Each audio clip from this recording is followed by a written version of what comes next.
வணக்கம் ஜிஎஸ்ஃபாம் எல்லாரும் எப்படி இருக்கீங்க? அனதர் ஒரு டீடைல்டு வாக் அரவுண்ட் வீடியோக்குள்ள தான் வந்திருக்கிறோம். என்ன ப்ராடக்ட் அப்படின்னு கேட்டீங்கன்னா, மாருதி சுசுகி நிறுவனத்தோட ஸ்விஃப்ட்டுங்க. ஸ்விஃப்ட் எல்எக்ஸ்ஐ மாடல் இதுதான் நம்மகிட்ட இருக்கு. பேசிக் மாடலான இதோட பிரைசிங் அப்படின்னு பார்த்தீங்கன்னா 7.8 லேக்ஸ்ல துவங்குது. நிறைய பேர்த்துக்குள்ள குழப்பம் இந்த ஸ்விஃப்ட் வாங்கலாமா இல்ல பலினோ வாங்கலாமா? Swift LXi versus Baleno Sigma compare பண்றாங்க. Swift VXi versus Baleno Delta compare பண்றாங்க. இந்த மாதிரி பலினோக்கும் ஸ்விஃப்ட்டுக்குமான கம்பேரிசன் போய்க்கொண்டே தான் இருக்கு. இந்த வீடியோவோட முடிவில் பலினோவா ஸ்விஃப்ட்டா இதுக்கு என்ன பாசிட்டிவ்ஸ் இருக்கு, அதுக்கு என்ன பாசிட்டிவ்ஸ் இருக்கு, இதோட நெகட்டிவ்ஸ் என்ன, அதோட நெகட்டிவ்ஸ் என்ன அப்படின்ற மாதிரி எல்லாத்தையுமே கன்க்ளூஷன்ல உங்களுக்கு எவிடென்ட்டா சொல்றேங்க. இன்னைக்கு இந்த ப்ராடக்ட்டை நமக்கு ரிவ்யூ கொடுத்து பண்ண சிட்டி ஆட்டோ ஷோரூமுக்கு ஒரு சின்ன ஷவுட் அவுட் கொடுத்துடலாம். உங்களுக்கு மாருதி நிறுவன ப்ராடக்ட்ஸ்ல ஏதாவது குவரிஸ் இருக்கு இல்ல டிஸ்கவுண்ட்ஸ் ஆஃபர்ஸ் பத்தி தெரிஞ்சுக்கணும்னா தாராளமா நீங்க அவங்கள கான்டாக்ட் பண்ணலாம். அவங்களோட கான்டாக்ட் நம்பர் கீழே டிஸ்கிரிப்ஷன்ல கொடுத்துருக்கேன். வாங்க இப்போ வீடியோக்குள்ள போய் இந்த ப்ராடக்ட்டோட பாசிட்டிவ்ஸ் நெகட்டிவ்ஸ் எல்லாமே தெளிவா தெரிஞ்சுப்போம்.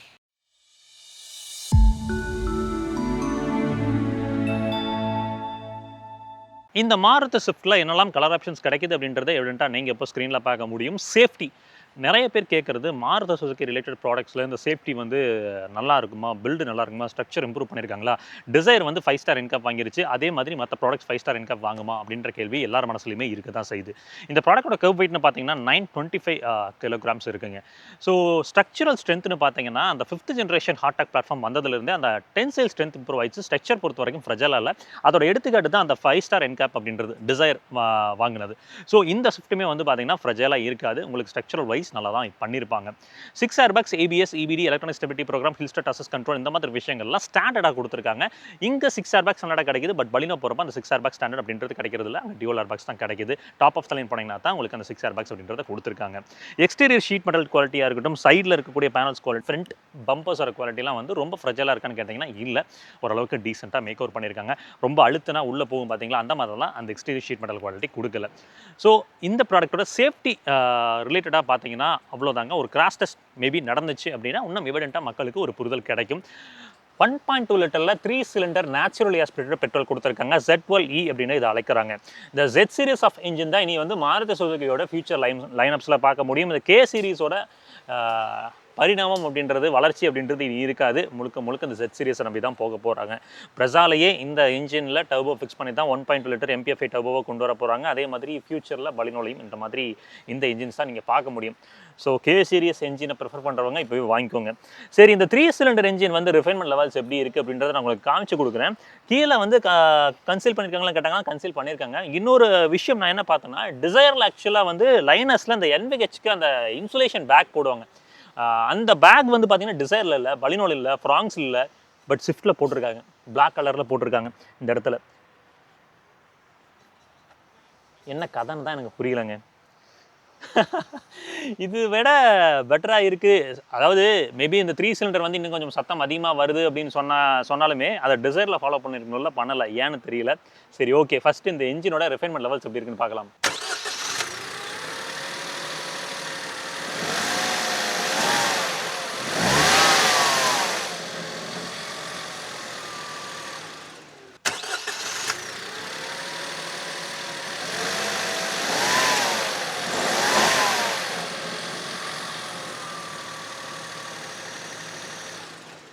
என்ஜினோட ரிஃபைன்மெண்ட் லெவல்ஸ் எப்படி இருக்குன்னு பார்த்துருப்பீங்கன்னு நினைக்கிறேன். என்னை பொறுத்த வரைக்கும் ரிஃபைன்மெண்ட் லெவல் இருந்தாலுமே அந்த K சீரிஸ் கூட கம்பேர் பண்ணும்போது டெஃபினெட்லி அது கூட மேட்ச் பண்ண முடியல. அதுதான் ரியாலிட்டி. 80.47 பிஹெச்பி உங்களுக்கு 5700 RPM அது டெலிவர் ஆகுது. டார்க் பொறுத்த வரைக்கும் 111.7 நியூட்டன் ஆஃப் டார்க், அது வந்து 4300 RPM டெலிவர் ஆகுது. பவர் எப்படி இருக்குன்னு கேட்டிங்கன்னா லீனியராக ரொம்ப வந்து அக்ரெசிவான ஒரு பவர் டெலிவரி இருக்காது. சிட்டி ஸ்கர்ட்ஸில் ஓட்டுறதுக்கு உண்மையிலுமே சூப்பராக இருக்குங்க. ஹைவேஸ் எடுத்துகிட்டு போகும்போது பியாண்ட் 100 அப்படிங்கும் போது அந்த ஸ்ட்ரகிள் அப்படின்றது ஸ்டார்ட் ஆகுது. ஒரு 80% சிட்டி, ஒரு 70% கிட்ட சிட்டி யூசேஜ் தான் அதிகமாக இருக்க போகுது அப்படின்னா தாராளமாக இந்த இன்ஜினை நீங்கள் ப்ரிஃபர் பண்ணலாம். மேலே உங்களுக்கு வந்து திக் பேடிங்காக ஒரு இன்சுலேஷன் மெட்டீரியல் பயன்படுத்தியிருக்காங்க. ஸோ ஓவரால் என்ஜின் ஸ்பெசிஃபிகேஷன் பொறுத்த வரைக்கும் அவ்வளோதாங்க. இந்த புது ஸ்விஃப்ட்டோட ஃப்ரண்ட் எக்ஸ்டீரியர்னு பார்க்கும்போது இந்த மினி கூப்பரோட இன்ஸ்பிரேஷன் தாங்க உங்களுக்கு. த்ரூ அவுட் வந்து அந்த காரை பார்த்தீங்கன்னா ஒரு குட்டி மினி கூப்பர் பார்க்குற ஒரு இன்ஸ்பிரேஷனில் தான் வடிவமைச்சிருக்காங்க. கார் பார்க்குறதுக்கு ரொம்பவே நல்லா தான் இருக்குது. டிசைன் பொறுத்த வரைக்கும் இந்த டைம் வந்து ரொம்பவே நல்லா பண்ணியிருக்காங்க அப்படின்ற மாதிரி தான் என்னோட அபிப்பிராயம். சென்டரில் வந்து பார்த்தீங்கன்னா இவந்தோ இது பேசிக் மாடலாக இருந்தாலும் உங்களுக்கு பியானோ பிளாக்ல தான் அந்த கிரில் வந்து ஃபினிஷ் பண்ணி கொடுத்துருக்காங்க. கீழே ஒரு மினிமலான ஒரு ஆடாம் தான் ப்ளே ஆகிருக்கு. பம்பர்ஸோட குவாலிட்டிலாம் வந்து பார்த்தீங்கன்னா ரொம்ப ரொம்ப ஃப்ரெஜைல் அப்படின்ற மாதிரி நல்லா பண்ணியிருக்காங்க. ஃபாக் லாம்ப்ஸ் வந்து பார்த்தீங்கன்னா மிஸ் அவுட் ஆகுது. பேசிக் மாடலில் ஃபாக் லாம்ப்ஸ் கிடைக்காது, வேணும்னா நீங்கள் அக்சசரியில் வாங்கி போட்டுக்கலாம்.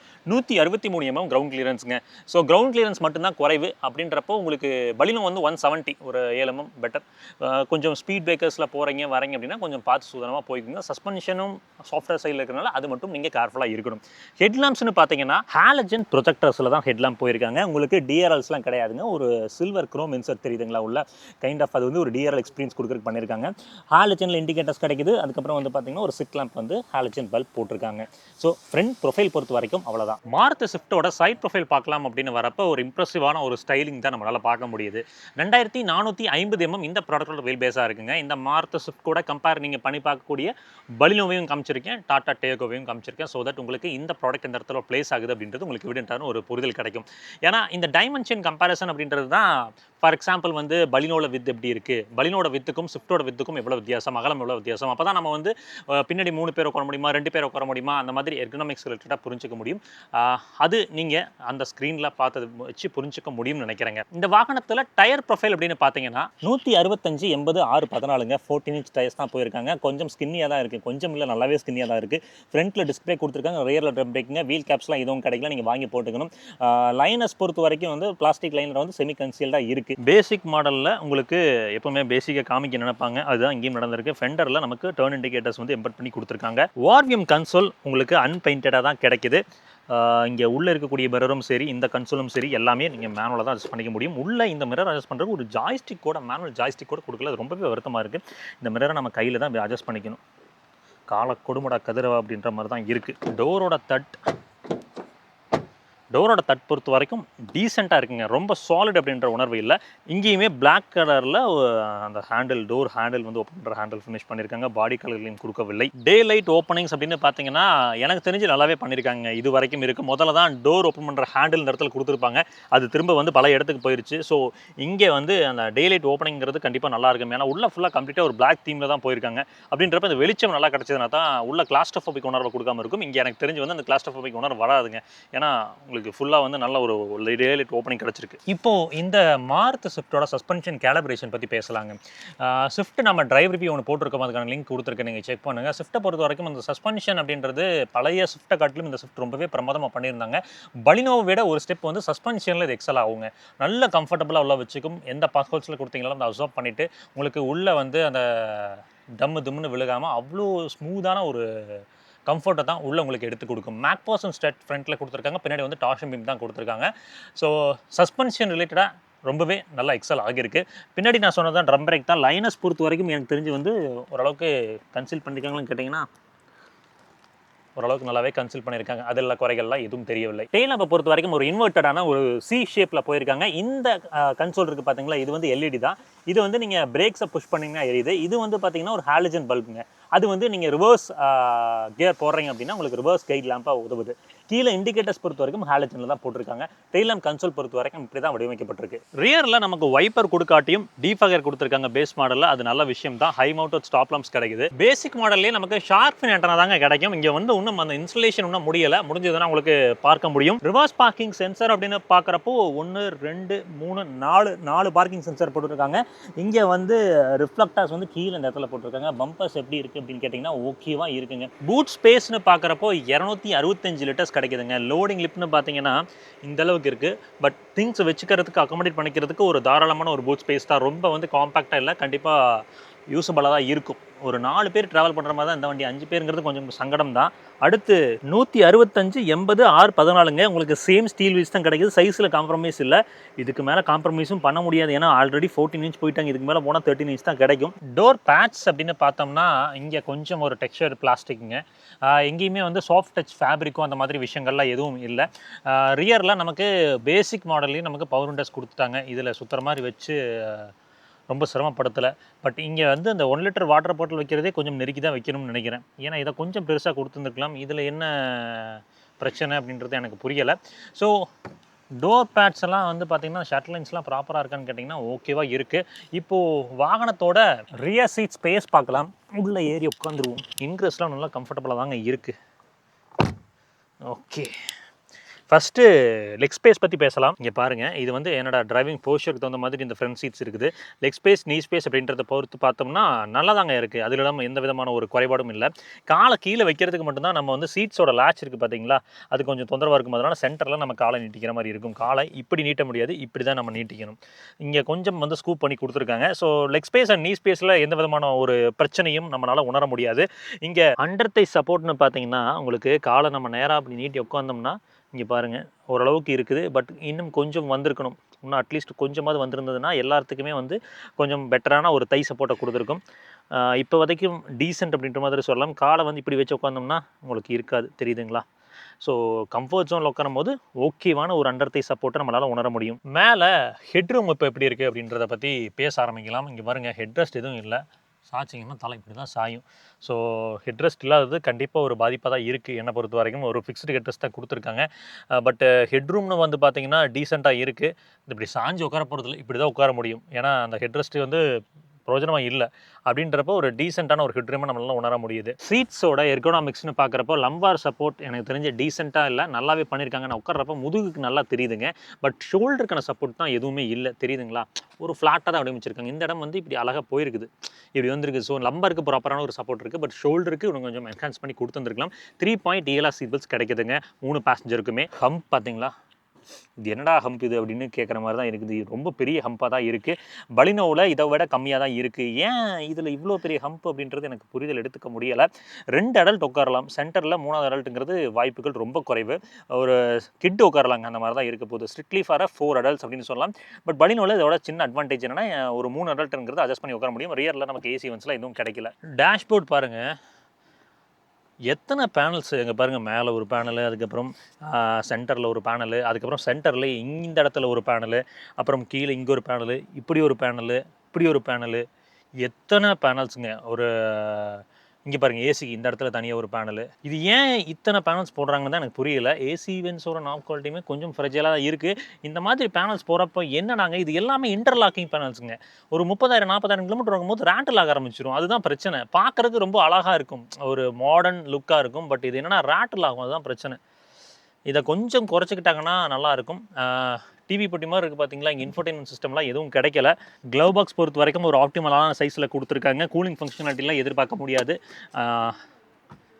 தேவையான திங்ஸ் வச்சுக்கலாம். IRVMனு நோட் பண்ணுறப்போ இங்கே ஒரு மேனுவலி அட்ஜஸ்டபிள் IRVM கூட கொடுக்கல. ஏன் இந்த பரிதாபம்னு எனக்கு புரியலைங்க. இதெல்லாம் கண்டிப்பாக பிராண்ட்ஸ் கொடுக்கணும். ஏன்னா மேனுவல் IRVM கூட இல்லைனா எப்படிங்க நைட் டைம்ஸில் அவங்க ட்ரைவ் பண்ணுவாங்க? ரொம்ப சங்கடமாக இருக்காது. மேலே கேபினுக்கு ஒரு ஹாலஜனில் ஒரு லேம்ப் கொடுத்துருக்காங்க. ஃப்ரண்ட்டில் மட்டும்தாங்க கேபின் லேம்ப் கிடைக்கிது, ரியரில் சென்டர்லாம் இல்லை. சன்வைசர்ஸ் பொறுத்த வரைக்கும் 2 பக்கமும் நமக்கு வேனிட்டி மிரர் அந்த மாதிரி விஷயங்கள்லாம் எதுவும் நடக்கல. இங்கே டிக்கெட் ஹோல்டராக கொடுத்துருக்காங்கன்னு கேட்டிங்கன்னா அதுவும் கிடையாது. கியர் நாப்புக்கு இந்த இடத்துல வந்து ஒரு சின்னதாக ஒரு chrome insert top of the லைனில் வரும். இங்கே அது கிடைக்கல. ஒரு பேசிக்கான ஒரு கியர் நாப் தான் கொடுத்துருக்காங்க. 2 கப் ஹோல்டர் கிடைக்குதுங்க. ஒரு 500 ml அப்படின்ற போது ஒரு சின்ன வாட்டர் பாட்டில்ஸ் 2 பிளேஸ் பண்ணிக்க முடியும். கீழே சார்ஜிங்க்கு ஒரு 12 volt அடாப்டர் தாங்க கொடுத்துருக்காங்க. நீங்கள் அடாப்டர் தான் பயன்படுத்திருக்கணும். ஒரு USB டைப் ஏவோ டைப் சியோ ஒயர்லெஸ் சார்ஜிங்கோ எதுவுமே இங்கே கிடையாது. ஏசியை பொறுத்த வரைக்கும் இங்கே வந்து பார்த்தீங்கன்னா ஆன் ஆக மாட்டேங்குது.